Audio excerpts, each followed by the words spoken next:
ನಮಸ್ಕಾರ ಗೆಳೆಯರಿ, stock market Kannada ಚಾನಲ್ಗೆ ಸ್ವಾಗತ ಸುಸ್ವಾಗತ. ಗೆಳೆಯರಿ, ವಿಡಿಯೋದಲ್ಲಿ ಇವತ್ತು ನಮ್ಮ ಮಾರ್ಕೆಟ್ ಅಲ್ಲಿ ಸುದ್ದಿಯಲ್ಲಿರುವಂತಹ ಇಂಪಾರ್ಟೆಂಟ್ ಶೇರುಗಳ ಬಗ್ಗೆ ತಿಳ್ಕೊಳ್ಳೋಣ.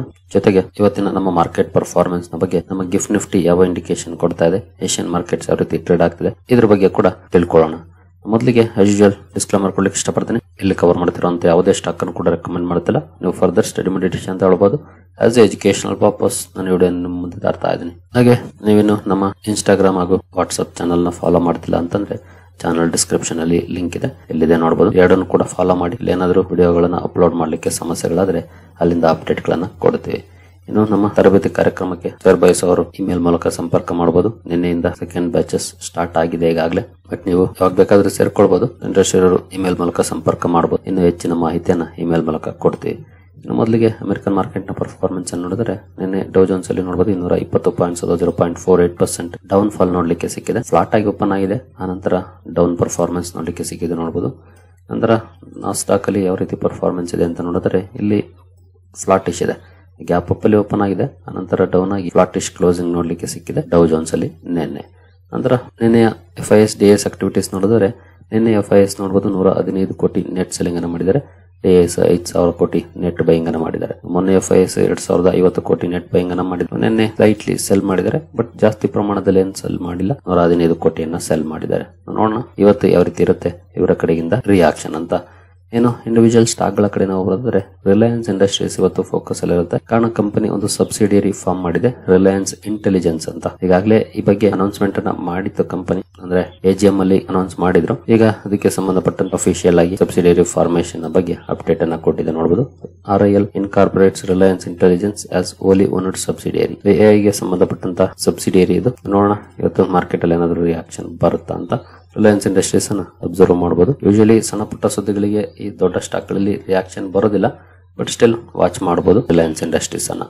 ನಂತರ ರಾಜು ಎಂಜಿನಿಯರ್ಸ್ ಫೋಕಸ್ ಅಲ್ಲಿ ಇರುತ್ತೆ. ಕಂಪನಿ ಒಂದು ಮ್ಯಾನುಫ್ಯಾಕ್ಚರಿಂಗ್ ಕಂಪನಿಯನ್ನ ಅಕ್ವೈರ್ ಮಾಡ್ಕೊಳ್ಳಿಕ್ಕೆ ಡೆಫಿನೆಟಿವ್ ಅಗ್ರಿಮೆಂಟ್ ಗೆ ಸೈನ್ ಮಾಡಿದೆ. ಮ್ಯಾನುಫ್ಯಾಕ್ಚರಿಂಗ್ ಕಂಪನಿ ವೇರಿಯಸ್ ಇಂಡಸ್ಟ್ರೀಸ್ ಗೆ ಮೆಷಿನ್ಸ್ ಅನ್ನ ಮ್ಯಾನುಫ್ಯಾಕ್ಚರ್ ಮಾಡುವಂತದ್ದು. ಈ ಸುದ್ದಿಯ ಕಾರಣಕ್ಕೆ ರಾಜು ಎಂಜಿನಿಯರ್ಸ್ ಅನ್ನು ಕೂಡ ಅಬ್ಸರ್ವ್ ಮಾಡಬಹುದು, ಯಾವ ರೀತಿ ಇರುತ್ತೆ ಮಾರ್ಕೆಟ್ ಅಲ್ಲಿ ರಿಯಾಕ್ಷನ್ ಅಂತ.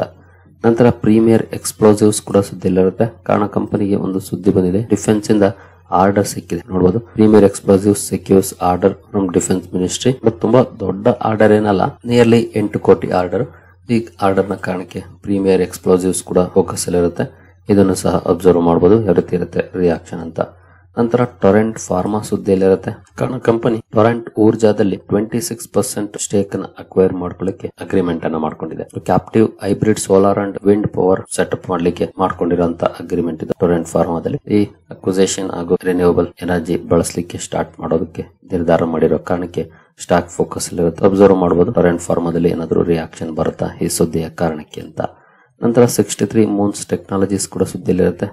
ಕಾರಣ ನೀವಿಲ್ಲಿ ನೋಡಬಹುದು, 63 moons are rises 180 crore via private placement of 18 crore equity shares. 18 ಕೋಟಿ ಇಕ್ವಿಟಿ ಶೇರ್ಸ್ ಅನ್ನ ಪ್ರೈವೇಟ್ ಪ್ಲೇಸ್ಮೆಂಟ್ ಮೂಲಕ ಇಶ್ಯೂ ಮಾಡೋ ಮೂಲಕ 180 ಕೋಟಿಯನ್ನ ರೈಸ್ ಮಾಡಿದೆ. ಈ ಸುದ್ದಿಯ ಕಾರಣಕ್ಕೆ 63 ಮೂನ್ಸ್ ಅನ್ನು ಕೂಡ ಅಬ್ಸರ್ವ್ ಮಾಡಬಹುದು, ಯಾವ ರೀತಿ ಇರುತ್ತೆ ಮಾರ್ಕೆಟ್ ರಿಯಾಕ್ಷನ್ ಅಂತ. ನಂತರ ಹಿಂದೂಸ್ತಾನ್ ಫುಡ್ಸ್ ಕೂಡ ಫೋಕಸ್ ಅಲ್ಲಿ ಇರುತ್ತೆ. ಕಾರಣ ಕಂಪನಿ ಒಂದು ಮರ್ಜರ್ ಪ್ರಪೋಸಲ್ ಅನ್ನ ಮಾಡಿದೆ. Avalon Cosmetics and Vanity Case India ಕಂಪನಿಯನ್ನ ಹಿಂದೂಸ್ತಾನ್ ಫುಡ್ಸ್ ಅಲ್ಲಿ ಮರ್ಜರ್ ಮಾಡುವಂತ ಪ್ರಪೋಸಲ್ ಅನ್ನ ಮಾಡಿದೆ. ಈ ಸುದ್ದಿಯ ಕಾರಣಕ್ಕೆ ಸ್ಟಾಕ್ ಫೋಕಸ್ ಅಲ್ಲಿ ಇರುತ್ತೆ. ಹಿಂದೂಸ್ತಾನ್ ಫುಡ್ಸ್ ಅನ್ನು ಕೂಡ ಅಬ್ಸರ್ವ್ ಮಾಡಬಹುದು. FMCG ಸೆಗ್ಮೆಂಟ್ ಅಲ್ಲಿ ಕೆಲಸ ಮಾಡುವಂತ ಕಂಪನಿ, ನಿಮಗೆ ಗೊತ್ತಿರಬಹುದು, ಒಂದು ಸಣ್ಣ ಕಂಪನಿ. ಈ ಸುದ್ದಿ ಕೊಟ್ಟಿರೋ ಕಾರಣಕ್ಕೆ ಸ್ಟಾಕ್ ಫೋಕಸ್ ಅಲ್ಲಿ ಇರುತ್ತೆ. ಅಬ್ಸರ್ವ್ ಮಾಡಬಹುದು ಮಾರ್ಕೆಟ್ ಯಾವ ರೀತಿ ರಿಯಾಕ್ಟ್ ಮಾಡುತ್ತೆ ಅಂತ. ನಂತರ ಹೈವೇ ಇನ್ಫ್ರಾ ಕೂಡ ಸುದ್ದಿಯಲ್ಲಿರುತ್ತೆ. ಕಂಪನಿಗೆ 2 ಹೈವೇ ಪ್ರಾಜೆಕ್ಟ್ ಸಿಕ್ಕಿದೆ. ಒಂದು ನಿಯರ್ಲಿ 70 ಕೋಟಿದು, ಇನ್ನೊಂದು ನಿಯರ್ಲಿ 19 ಕೋಟಿದು. ನಿಯರ್ಲಿ 80 ಕೋಟಿ ಪ್ರಾಜೆಕ್ಟ್ ಅನ್ನ ಕಂಪನಿ ಪಡ್ಕೊಂಡಿದೆ. ಈ ಸುದ್ದಿಯ ಕಾರಣಕ್ಕೆ ಹೈವೇ ಇನ್ಫ್ರಾಸ್ಟ್ರಕ್ಚರ್ ಅನ್ನು ಕೂಡ ಅಬ್ಸರ್ವ್ ಮಾಡಬಹುದು ಇವತ್ತು, ಯಾವ ರೀತಿ ಮಾರ್ಕೆಟ್ ರಿಯಾಕ್ಷನ್ ಬರುತ್ತೆ ಅಂತ. ನಂತರ ರೋಲೆಕ್ಸ್ ರಿಂಗ್ಸ್ ಕೂಡ ಸುದ್ದಿಯಲ್ಲಿರುತ್ತೆ. ಇತ್ತೀಚೆಗೆ ಕಂಪನಿ ಸ್ಟಾಕ್ ಸ್ಪ್ಲಿಟ್ ಅನ್ನು ಅನೌನ್ಸ್ ಮಾಡಿತ್ತು 1:5 ರೇಷಿಯೋದಲ್ಲಿ. ಈಗ ರೆಕಾರ್ಡ್ ಡೇಟ್ ಅನ್ನು ಅನೌನ್ಸ್ ಮಾಡಿದೆ ಆ ಸ್ಟಾಕ್ ಸ್ಪ್ಲಿಟ್ ಗೆ. ಅಕ್ಟೋಬರ್ 4 ರೆಕಾರ್ಡ್ ಡೇಟ್ ಆಗಿರುತ್ತೆ. ಅಕ್ಟೋಬರ್ 4ನೇ ತಾರೀಕು ಯಾರೆಲ್ಲ ಪೋರ್ಟ್ಫೋಲಿಯೋದಲ್ಲಿ ಇರುತ್ತೋ ಅವತ್ತು ಸ್ಟಾಕ್ ಸ್ಪ್ಲಿಟ್ ಆಗುತ್ತೆ. 1 ಶೇರು 5 ಶೇರುಗಳಾಗುತ್ತೆ. ಈ ಸುದ್ದಿಯ ಕಾರಣಕ್ಕೆ ರೋಲೆಕ್ಸ್ ರಿಂಗ್ಸ್ ಅನ್ನು ಕೂಡ ಅಬ್ಸರ್ವ್ ಮಾಡಬಹುದು, ಯಾವ ರೀತಿ ಇರುತ್ತೆ ಪರ್ಫಾರ್ಮೆನ್ಸ್ ಅಂತ. ನಂತರ ಮುತ್ತೂಟ್ ಫೈನಾನ್ಸ್ ಲಿಮಿಟೆಡ್ ಕಂಪನಿ ಕೂಡ ಸುದ್ದಿಯಲ್ಲಿರುತ್ತೆ. ಕಾರಣ ಕಂಪನಿ ತನ್ನ ಆರ್ಮ್ ಆಗಿರುವಂತಹ ಮುತ್ತೂಟ್ ಹೋಮ್ ಫಿನ್ ನಲ್ಲಿ 2.6 crores ಶೇರುಗಳನ್ನ ಸಬ್ಸ್ಕ್ರೈಬ್ ಮಾಡೋ ಮೂಲಕ ಅಡಿಷನಲ್ ಇಕ್ವಿಟಿ ಇನ್ಫ್ಯೂಷನ್ ಮಾಡಿದೆ. ಈ ಸುದ್ದಿಯ ಕಾರಣಕ್ಕೆ ಮುತ್ತೂಟ್ ಫೈನಾನ್ಸ್ ಅನ್ನು ಕೂಡ ಅಬ್ಸರ್ವ್ ಮಾಡಬಹುದು, ಏನಾದರೂ ರಿಯಾಕ್ಷನ್ ಇರುತ್ತಾ ಅಂತ. ನಂತರ ಟೇಗಾ ಇಂಡಸ್ಟ್ರೀಸ್ ಕೂಡ ಸುದ್ದಿಲಿರುತ್ತೆ. ಕಾರಣ ಕಂಪನಿ ಸಿಂಗಪೂರ್ನ ಅಪೋಲೋ ಮ್ಯಾನೇಜ್ಮೆಂಟ್ ಜೊತೆ ಟರ್ಮ್ ಶೀಟ್ ಗೆ ಸೈನ್ ಮಾಡಿದೆ. ಮೌಲಿಕ ಕಂಪನಿಯಲ್ಲಿ 100% ಸ್ಟೇಕ್ ತಗೊಳ್ಳಕ್ಕೆ ಸುಮಾರು $1.5 ಬಿಲಿಯನ್ ಮೊತ್ತದ ಅಕ್ವಿಸಿಷನ್ ಆಗಿರುತ್ತೆ. ಈ ಅಕ್ವಿಸಿಷನ್ ಸುದ್ದಿಯ ಕಾರಣಕ್ಕೆ ಟೇಗಾ ಇಂಡಸ್ಟ್ರೀಸ್ ಫೋಕಸ್ ಅಲ್ಲಿರುತ್ತೆ. ಇದನ್ನು ಸಹ ಅಬ್ಸರ್ವ್ ಮಾಡಬಹುದು ಯಾವ ರೀತಿ ಇರುತ್ತೆ ಪರ್ಫಾರ್ಮೆನ್ಸ್ ಅಂತ. ನಂತರ ರೈನ್ಬೋ ಚಿಲ್ಡ್ರನ್ಸ್ ಮೆಡಿಕೇರ್ ಕೂಡ ಸುದ್ದಿಯಲ್ಲಿರುತ್ತೆ. ಕಾರಣ ಕಂಪನಿ ಆಂಧ್ರ ಪ್ರದೇಶದ ರಾಜಮಂಡ್ರಿಯಲ್ಲಿ 100 ಬೆಡ್ ಕೆಪಾಸಿಟಿ ಇರುವಂತಹ ಹಾಸ್ಪಿಟಲ್ ಅನ್ನು ಓಪನ್ ಮಾಡಿದೆ.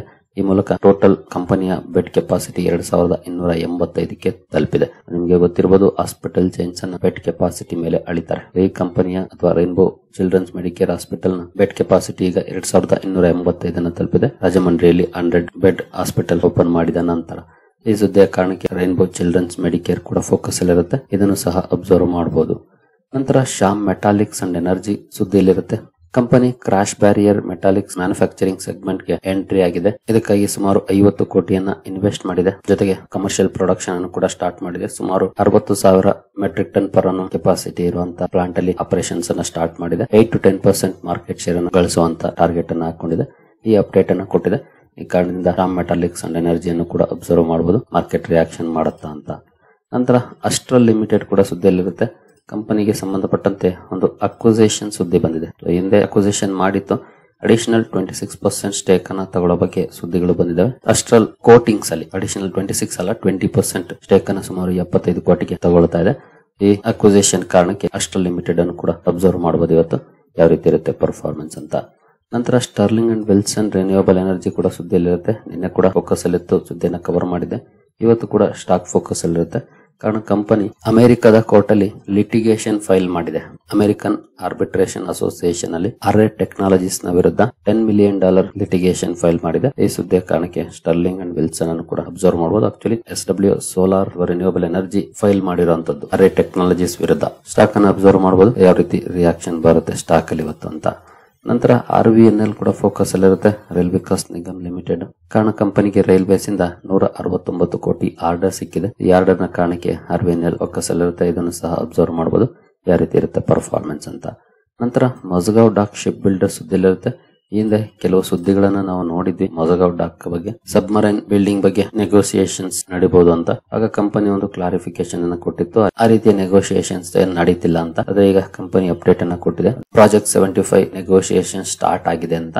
ಈ ಸುದ್ದಿಯ ಕಾರಣಕ್ಕೆ ಮಜಗಾವ್ ಡಾಕ್ ಅನ್ನು ಕೂಡ ಅಬ್ಸರ್ವ್ ಮಾಡಬಹುದು ಯಾವ ರೀತಿ ಇರುತ್ತೆ ಪರ್ಫಾರ್ಮೆನ್ಸ್ ಅಂತ. ಇನ್ನು ಜುಪಿಟರ್ ವ್ಯಾಗನ್ಸ್ ಕೂಡ ಸುದ್ದಿಯಲ್ಲಿರುತ್ತೆ. ಕಾರಣ ಕಂಪನಿಗೆ ರೈಲ್ವೇಸ್ ಇಂದ 113 ಕೋಟಿ ಆರ್ಡರ್ ಸಿಕ್ಕಿದೆ. ಈ 113 ಕೋಟಿ ಆರ್ಡರ್ ನ ಕಾರಣಕ್ಕೆ ಜುಪಿಟರ್ ವ್ಯಾಗನ್ಸ್ ಕೂಡ ಫೋಕಸ್ ಅಲ್ಲಿರುತ್ತೆ. ಇದನ್ನು ಸಹ ಅಬ್ಸರ್ವ್ ಮಾಡಬಹುದು. ನಂತರ ದೀಪಕ್ ಫರ್ಟಿಲೈಸರ್ಸ್ ಅಂಡ್ ಪೆಟ್ರೋಕೆಮಿಕಲ್ಸ್ ಕೂಡ ಫೋಕಸ್ ಅಲ್ಲಿರುತ್ತೆ.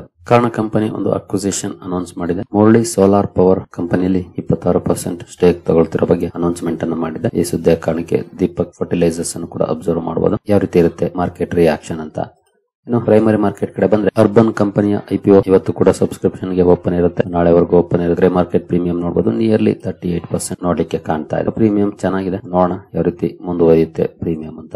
ನಂತರ ಶ್ರೀನಗರ್ ಹೌಸ್ ಆಫ್ ಮಂಗಳಸೂತ್ರ ಒಂದು ಜ್ಯುವೆಲರಿ ಕಂಪನಿ. ಇಲ್ಲಿನ ಗ್ರೇ ಮಾರ್ಕೆಟ್ ಪ್ರೀಮಿಯಂ ನೋಡಬಹುದು ಅರೌಂಡ್ 18% ಇದೆ. ನಂತರ ದೇವ್ ಅಕ್ಸಲರೇಟರ್ ಇಲ್ಲೂ ಕೂಡ ನಿಯರ್ಲಿ 15% ಪ್ರೀಮಿಯಂ ನೋಡ್ಲಿಕ್ಕೆ ಕಾಣ್ತಾ ಇದೆ. 3 IPOಗಳಲ್ಲಿ ಡಿಸೆಂಟ್ ಪ್ರೀಮಿಯಂ ಇದೆ. ಅದರಲ್ಲಿ ಅರ್ಬನ್ ಕಂಪನಿಯಲ್ಲಿ ತುಂಬಾ ಚೆನ್ನಾಗಿ ಇದೆ.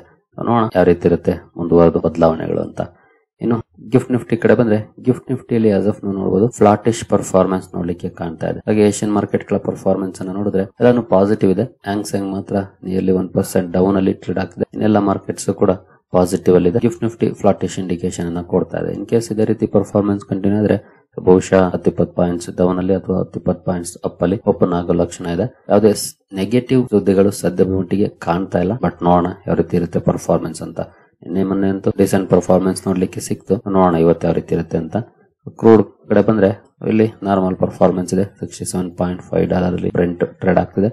ಗೋಲ್ಡ್ ಅಲ್ಲಿ ಒಳ್ಳೆ ಪರ್ಫಾರ್ಮೆನ್ಸ್ ನೋಡ್ಲಿಕ್ಕೆ ಸಿಗ್ತಿದೆ. ಅನ್ಎಕ್ಸ್ಪೆಕ್ಟೆಡ್ ರೀತಿಯಲ್ಲಿ ಗೋಲ್ಡ್ ಅಲ್ಲಿ ಬದಲಾವಣೆಗಳಾಗ್ತಾ ಇದೆ. ತುಂಬಾ ಒಳ್ಳೆ ರ್ಯಾಲಿ ನೋಡ್ಲಿಕ್ಕೆ ಸಿಕ್ತು. ಎಕ್ಸ್ಪೆಕ್ಟೇಷನ್ ಇರಲಿಲ್ಲ, ಎಸ್ಪೆಷಲಿ ಲಾಸ್ಟ್ 1 ವೀಕ್ ಅಲ್ಲಿ ಈ ರೀತಿ ಪರ್ಫಾರ್ಮೆನ್ಸ್ ಬರುತ್ತೆ ಅಂತ. ಅದರಲ್ಲೂ ಟಾಪ್ ಲೆವೆಲ್ ಇಂದ ಅನ್ಎಕ್ಸ್ಪೆಕ್ಟೆಡ್ ರ್ಯಾಲಿ ಬರ್ತಿದೆ. ನೋಡೋಣ ಇವತ್ತು ಯಾವ ರೀತಿ ಇರುತ್ತೆ ಪರ್ಫಾರ್ಮೆನ್ಸ್ ಅಂತ. ಇನ್ನು ಡಾಲರ್ ಇಂಡೆಕ್ಸ್ ಕಡೆ ಬಂದ್ರೆ 97.8 ಇದೆ. ಡಾಲರ್ ಇಂಡೆಕ್ಸ್ ನಿನ್ನೆ ಸ್ವಲ್ಪ ಮಟ್ಟಿಗೆ INR ಸ್ಟ್ರಾಂಗ್ ಕೂಡ ಆಗಿದೆ, ಜಸ್ಟ್ 0.02%. ಬಟ್ ಸ್ಟಿಲ್ ಈಗಲೂ ಕೂಡ 88 ಮೇಲೇನೆ ಇದೆ. ಇನ್ನು ಡೌ ಜೋನ್ಸ್ ಫ್ಯೂಚರ್ಸ್ ಅನ್ನು ನೋಡಿದ್ರೆ ಇಲ್ಲಿ ಸ್ವಲ್ಪ ಮಟ್ಟಿಗೆ ಪಾಸಿಟಿವ್ ಪರ್ಫಾರ್ಮೆನ್ಸ್ ಇದೆ. 50 ಪಾಯಿಂಟ್ಸ್ ಅಥವಾ 0.1% ಪಾಸಿಟಿವ್ ಅಲ್ಲಿ ಟ್ರೇಡ್ ಆಗ್ತಿದೆ. ನೋಡೋಣ ಯಾವ ರೀತಿ ಇರುತ್ತೆ ಇವತ್ತಿನ ನಮ್ಮ ಮಾರ್ಕೆಟ್ ಪರ್ಫಾರ್ಮೆನ್ಸ್ ಅಂತ. ಇನ್ನು ತರಬೇತಿ ಕಾರ್ಯಕ್ರಮದ ಬಗ್ಗೆ ಇಂಟ್ರೆಸ್ಟ್ ಇರುವಂತವರು ಸಂಪರ್ಕ ಮಾಡಬಹುದು ಇಮೇಲ್ ಮೂಲಕ. ಇನ್ನು ಹೆಚ್ಚಿನ ಮಾಹಿತಿಯನ್ನು ಅಲ್ಲಿ ನಿಮಗೆ ಒದಗಿಸ್ತೇವೆ. ಸರಿ ಗೆಳೆಯರೆ, ಈ ಎಲ್ಲ ಅಪ್ಡೇಟ್ಸ್ ನಿಮಗೆ ಇಷ್ಟ ಆಗಿದೆ ಅಂದ್ಕೊಳ್ತೀನಿ. ಮುಂದಿನ ವಿಡಿಯೋದಲ್ಲಿ ಸಿಗೋಣ. ಅಲ್ಲಿವರೆಗೂ ಜೈ ಹಿಂದ್, ಜೈ ಕರ್ನಾಟಕ.